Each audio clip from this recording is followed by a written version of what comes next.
Cube क्या होता है, जैसे किसी नंबर का स्क्वायर निकाला और उसमें फिर उसी नंबर से मल्टीप्लाई कर दो तो हमें फाइंड हो जाएगा। अब क्यूब निकालने के मेथड कितने हैं यहाँ पे। नॉर्मली आप क्या निकालते हैं क्यूब, इसे निकालते हैं, नंबर को 3 बार मल्टीप्लाई करेंगे और आपको क्यूब आ जाएगा। लाइक आपको 2 का क्यूब निकालना है तो आप करेंगे 2 इंटू 2 इंटू 2 और आपको फाइंड हो जाएगा। अब वैदिक मेथड से हमें क्यूब निकालना हो तो क्या करना है, उसके लिए हमारे पास पहला मेथड है अनुरूपेण विधि। इसमें क्या होता है, अनुरूपेण विधि में हम 2 अंक वाली जो संख्याएं होती हैं उनका क्यूब निकालते हैं। इस मेथड से ये बाउंडेड है, इस मेथड से हम 2 अंक वाली संख्याओं का ही क्यूब निकाल सकते हैं। अगर हमें कोई 3 अंकों वाली संख्या दी गई है तो भी हमें उसे ऐसे ही लेना पड़ेगा कि हमारे पास दो पेयर बने, मतलब एक पेयर में हमें 2 डिजिट्स लेनी होंगी।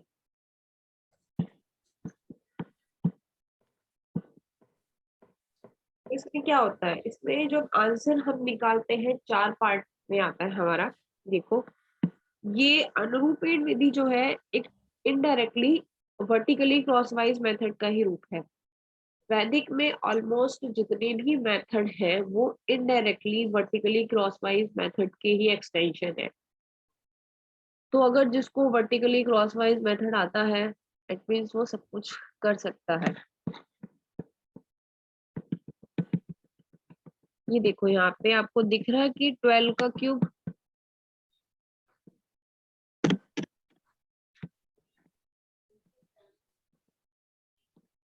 12 का क्यूब निकालना है आपको। ये स्क्रीन शो हो रही है आपको। Yes ma'am. हाँ जी।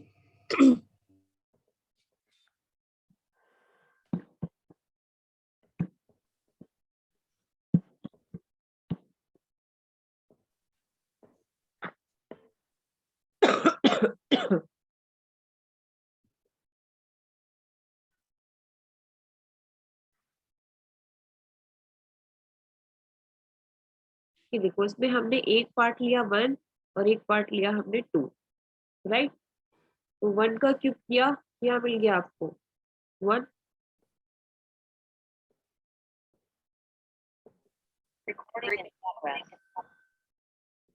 फिर 1 स्क्वायर और 2 की पावर हमारी क्या हो गई 0, 2 की पावर 1, सॉरी 0 नहीं 1। यहाँ पे जब कोई पावर नहीं है तो 2 की पावर क्या है 1। इन शॉर्ट हमारे हर पार्ट में पावर का सब कितना होना चाहिए 3। यहाँ पे 1 क्यूब है और यहाँ पे है हमारी 2 की पावर 0। 2 की पावर 0 की वैल्यू क्या होती है 1। यहाँ पे है 1 की पावर 1 और 2 की पावर 2 और 2 की पावर 3, तो यहाँ पे 1 की पावर कितनी है आपकी 0। ये देखो कि हर पार्ट में पावर्स का जो सम है वो 3 रहना चाहिए। अब ये आया, ये 1 स्क्वायर इंटू 2, इसकी वैल्यू क्या आ गई 2, और ये इसका डबल किया हमने, जैसे हम स्क्वायर में करते थे वैसे ही हम यहाँ पे करेंगे। क्या, A cube A square B, A B square B cube, और उसके बाद इन दोनों पार्ट्स का हम क्या करेंगे डबल, तो 2a square B 2ab square.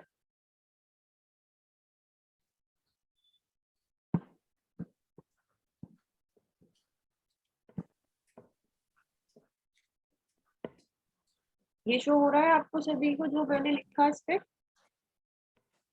तो ये हमने 2 का डबल किया 4 आ गया, 4 का डबल किया 8 आ गया। अब आंसर कैसे लिखेंगे इसका,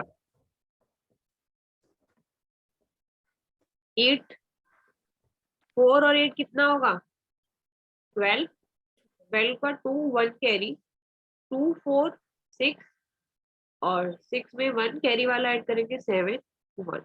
इन शॉर्ट हमारा ये फॉर्मूला क्या बना, a प्लस बी का whole cube is equals to a cube 3a square b और 3ab स्क्वायर। 3 कहाँ से आया, ये जब ये 1 और 2 को हमने ऐड किया तो ये आया 3। जो इसको लिखने का प्रोसेस है अनुरूपेण विधि से, वो यही वाला है, ये वाला। ये इन शॉर्ट बनता क्या है, अगर आपके पास 1 लाइन में आंसर देना है आपको, तो आप डायरेक्ट ऐसे लगा के निकाल सकते हैं। अगर आपको प्रॉपर 2 या 3 नंबर में क्वेश्चन आता है तो आपको ये प्रोसेस दिखाना होगा। क्लियर? मैम डबल करने के बाद क्या किया हमने? डबल करने के बाद हमने ऐड कर दिया। ये 8 आया था, 8 एज इट इज। 4 और 8 कितना हुआ आपका? 12। 12 का 2 1 कैरी, 2 एंड 4 कितना होगा? 6। 6 और कैरी वाला 1 कितना हो गया? 7। Then 1 as it is. Double सिर्फ 2 ही स्टेप हो गए, ये बीच वाले ए स्क्वायर बी और ए बी स्क्वायर।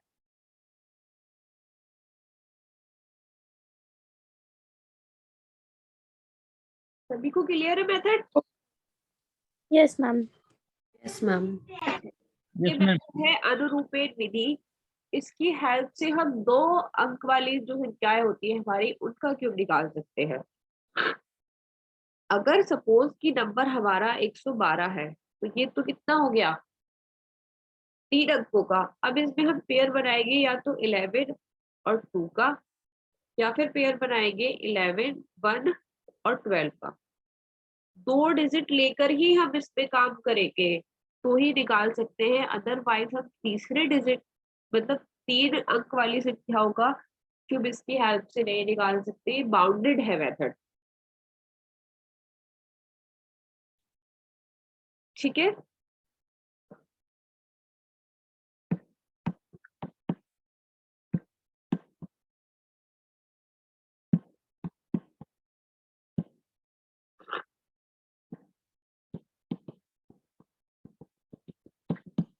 ये देखो एक और एग्जांपल है। ये दिख रहा है 63 का क्यूब सभी को? Yes ma'am.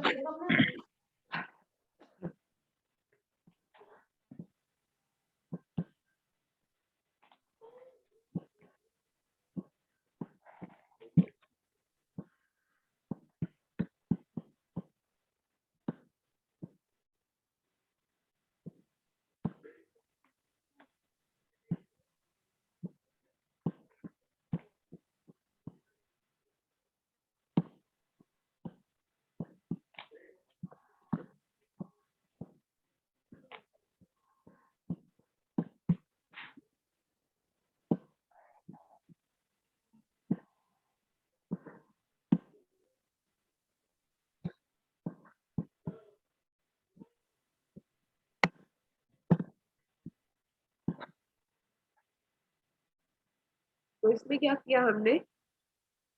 6 का cube 6 square into 3, 6 into 3 square 3 cube. और उसके बाद ये जो भी आया इसका क्या कर दिया हमने? डबल। ठीक है? इसके बाद यहाँ देखो 27 में से हम क्या लिखेंगे आंसर में? 7। 2 हमारा कहाँ जाएगा? कैरी में। अब 8 और 54 को जब आपने ऐड किया तो आपको मिलेगा क्या? 162। और 162 में ये 2 ऐड होगा, ये वाला, तो हमें मिलेगा 4। और ये 16 जाएगा कैरी। और 108 एंड 216 को जब आप ऐड करेंगे तो आपको मिलेगा 324। और 324 में जब 16 ऐड करोगे तो कितना मिलेगा? 340। करेक्ट और नॉट? हाँ हाँ यस ठीक है। हाँ जी मैम। मिला आपको, उसका आपने 0 लिखा और जो 34 था वो यहाँ पे कैरी आ जाएगा। अब इस पे 34 को जब आप ऐड करेंगे तो कितना हो जाएगा? ये 250।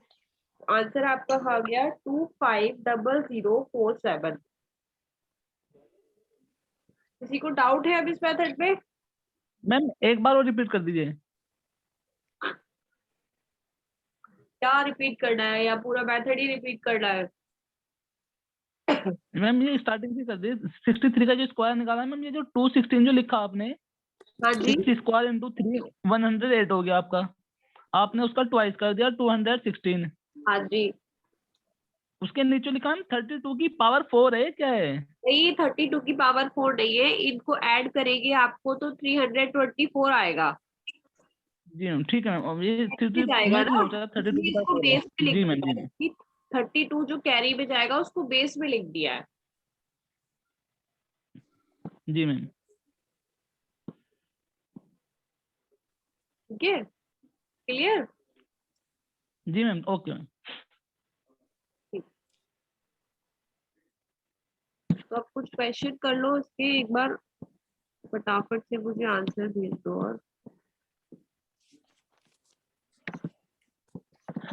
और ये 3 नंबर है, इनकी आंसर मुझे भेजो। अभी कोई स्क्रीन पे शो हो रहा है क्वेश्चन? 21, 32, 41, 89, 92।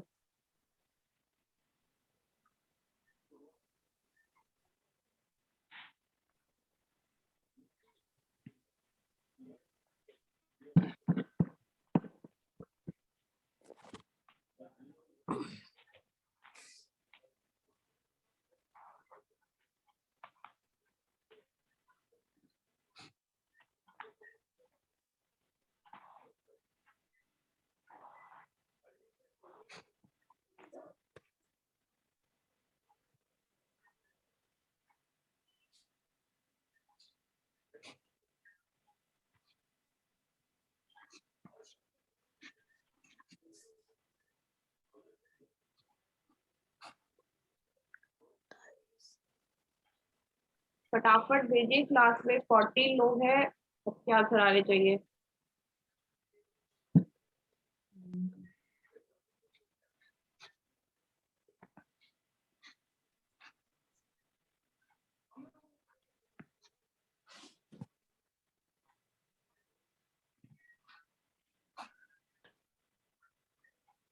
पे ज्यादा टाइम नहीं है, तो क्लास जिन्होंने रिवीजन स्टार्ट नहीं किया है वो अपना रिवीजन स्टार्ट कर दीजिए। जो लेक्चर यूट्यूब पे भी प्रोवाइड नहीं है वो बहुत जल्दी अवेलेबल हो जाएंगे, और कुछ लेक्चर्स ऐसे भी नहीं है वो शायद जिनमें हमारी रिकॉर्डिंग में वॉइस नहीं है या वो रिकॉर्ड नहीं हो पाया है। 15 जनवरी का लेक्चर वो उतना ही रिकॉर्ड हो पाया है, सिस्टम बंद हो गया था तो रिकॉर्डिंग सेव नहीं हो। तो इसलिए जिन्होंने उस लेक्चर को पूरा अटेंड किया था तो किसी को नीड हो तो वो अपने नोट्स शेयर कर सकते हैं। मैम कौन सी डेट बता रहे हैं? करीब 4 बजे से लेक्चर हुआ था ना श्रीराम सर का। हाँ जी मैम। और तो जिन लोगों ने वो प्रॉपर अटेंड नहीं कर पाया था वो किसी से नोट्स ले ले, क्योंकि जितना लेक्चर यूट्यूब पे है अभी उतना ही रिकॉर्डेड है हमारे पास। कुछ टेक्निकल प्रॉब्लम की वजह से बाकी का लेक्चर सेव हुआ ही नहीं है। मैम जो सर ने लेक्चर लिया था जी, वो अभी इस बार हमारे सिलेबस में थोड़ी है। और डिविजिबिलिटी आपके सिलेबस में नहीं है? है। मैम वो तो डिविजिबिलिटी वाला नहीं था ना, हाँ वो वाला टॉपिक सिलेबस में थोड़ी है। हमारे में तो डिवीजन है ना। ये डिविजिबिलिटी भी है आपके सिलेबस में?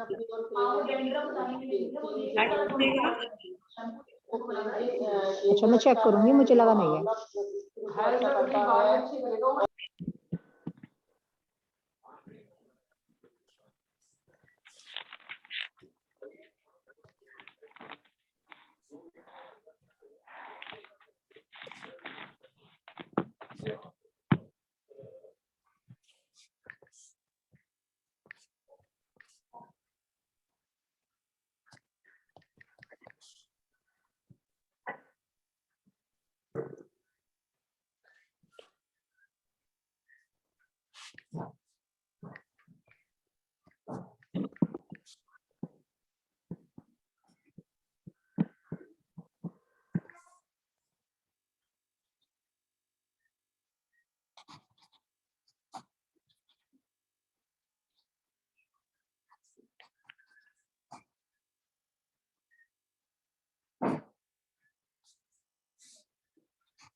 फटाफट सभी लोग आंसर भेजे अपने।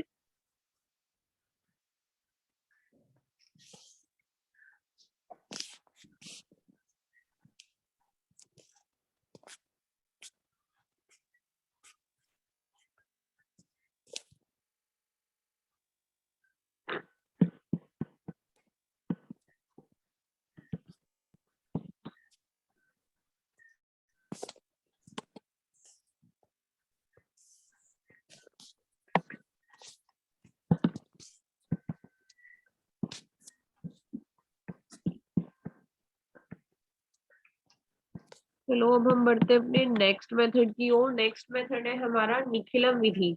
इट मींस डेविएशन मेथड, जिसको हम कहते हैं विचलन विधि। इसमें क्या होता है, इसमें जो भी संख्या होंगी हमारी नियरेस्ट बेस होंगी या सब बेस होंगी, तो उसका हमें बेसिक डेविएशन देखना है। अगर हमारा डेविएशन बेस से ज्यादा आता है तो हम उसको कहते हैं पॉजिटिव, धनात्मक विचलन, पॉजिटिव डेविएशन। और जी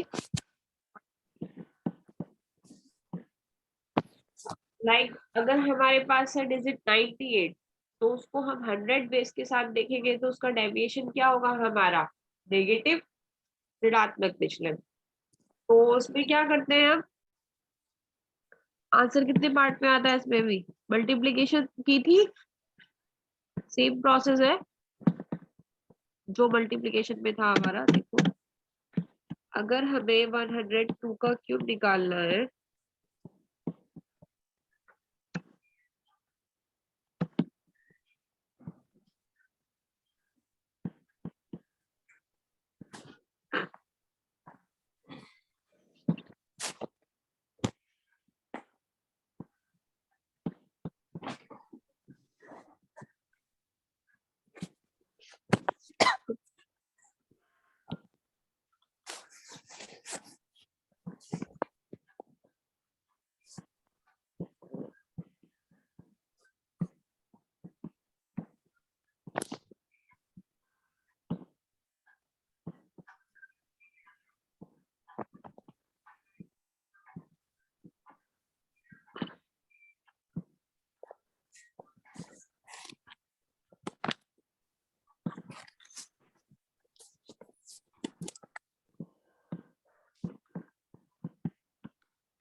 तो इसमें हम क्या करेंगे,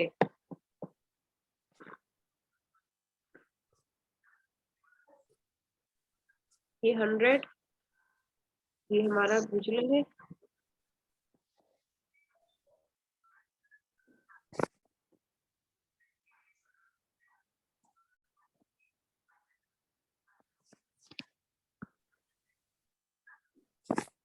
स्क्रीन शो हो रही है मेरी आपको, यस मैम। क्या दिख रहा है जी अभी मैम, आपको स्क्रीन पे? मैम 102 का क्यूब निकालने का निकलन विधि। ठीक है,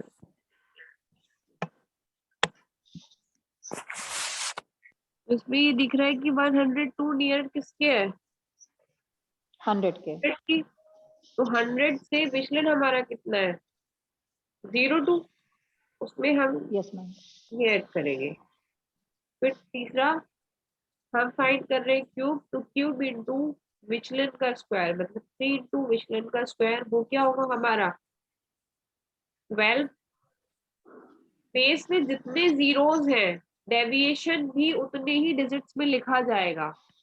अगर आपका एक डिजिट आ रहा है तो उसको बैलेंस करने के लिए आप उसमें 0 लगाएंगे, इसको खाली 2 नहीं लिखेंगे, ठीक है। और विचलन ये पार्ट, अब अगर आपको ये पार्ट टिपिकल लगता है तो आपने इसको मल्टीप्लिकेशन में ऐसे भी किया होगा।